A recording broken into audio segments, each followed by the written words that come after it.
അപ്പോൾ എങ്ങോട്ടെങ്കിലും പോകാൻ വേണ്ടിയിട്ട് വണ്ടിയിൽ കയറി കഴിഞ്ഞ് ഒരു 5 മിനിറ്റ് കഴിയുമ്പോഴേക്കും നമ്മുടെ അമ്പാടിക്കുട്ടൻ ഭയങ്കരമാണ് ഗാർഡൻ നിദ്രയിലായിരിക്കും കേട്ടോ. അപ്പോൾ അതേപോലെ തന്നെ ഇപ്രാവശ്യം അവൻ തെറ്റിച്ചിട്ടില്ല, നല്ല ഉറക്കാണ്. അപ്പം ഞങ്ങളിപ്പോൾ പോയിക്കൊണ്ടിരിക്കുന്ന വേറെ എങ്ങോട്ടും അല്ല, നമ്മുടെ കേരളത്തിൽ തന്നെ പ്രശസ്തമായിട്ടുള്ള പാമ്പങ്കാവുകളിൽ ഒന്നായിട്ടുള്ള പാതിരകുന്ത് മനയിലോട്ടാണ് കേട്ടോ. അപ്പോൾ അവിടെ ചെന്നപ്പോൾ അവിടുത്തെ ഏറ്റവും വലിയൊരു ബുദ്ധിമുട്ടെന്ന് വെച്ച് കഴിഞ്ഞാൽ നമ്മുടെ വണ്ടി പാർക്ക് ചെയ്യാനുള്ള സൗകര്യം അവിടെ തീരില്ല കേട്ടോ. റോഡ് സൈഡിൽ നമുക്ക് കാറ് പാർക്ക് ചെയ്തിട്ട് പോകേണ്ട ഒരു അവസ്ഥയാണ് കേട്ടോ. 6 മണി വരെയൊക്കെ ഭക്തർക്ക് അവിടെ പ്രവേശനമുള്ളൂ എന്നൊക്കെ എഴുതി വെച്ചിട്ടുണ്ടായിരുന്നു. നമ്മളവിടെ എത്തുമ്പോൾ കറക്റ്റ് 6 മണിയായിരുന്നു. അമ്പാടിക്കുട്ടനാണെങ്കിൽ ഉറക്കത്തിന്റെ മട്ട് മാറിയിട്ടില്ല കേട്ടോ.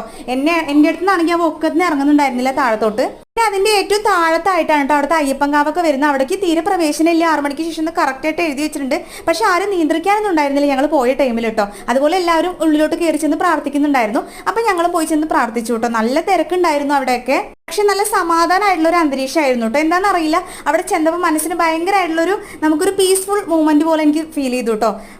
നന്നായി പ്രാർത്ഥിച്ചതിന് ശേഷം ഒരു ഡപ്പ പായസം വാങ്ങിച്ചിട്ട് ഞങ്ങൾ വീട്ടിലോട്ട് പോകുന്നു. അപ്പോൾ ഇഷ്ടപ്പെട്ട സബ്സ്ക്രൈബ്